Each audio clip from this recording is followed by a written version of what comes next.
दर्शक हजुरहरूले यहाँ हेर्न सक्नुहुन्छ हामी यहाँ शङ्कराचार्य गेटमा छौँ।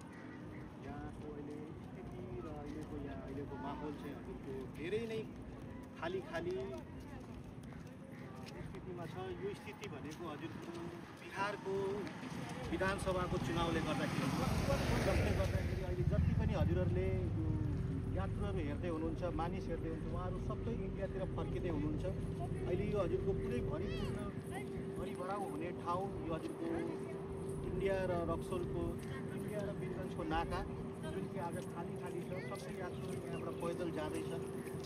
चुनावले गर्दाखेरि बिहारको चुनावले गर्दाखेरि अहिले सबै कडाइ उतापट्टिको पनि बोर्डर र यतापट्टिको त्यस कारणले गर्दाखेरि उताबाट आधार कार्ड हेरेर नेपाली प्रहरीहरूले इन्डियन मानिसहरूलाई इन्डियातर्फ पठाउँदैछन्।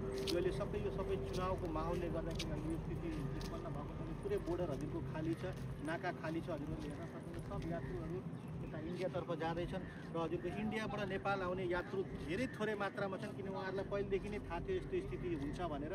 थोरै मात्रामा हजुरको नेपालीहरू नेपालतर्फ जाँदैछन्, तर हजुरको इन्डियातर्फ जाने हजुरहरूले हेर्न सक्नुहुन्छ नेपालबाट थुप्रै मान्छेहरू अहिले आफ्नो चुनाव र आफ्नो मतदान दिनलाई रक्सोलतर्फ जाँदैछन्। हामी चाहिँ अहिले शङ्कराचार्य गेट अगाडि छौँ, रक्सोल र वीरगन्जको नाकामा।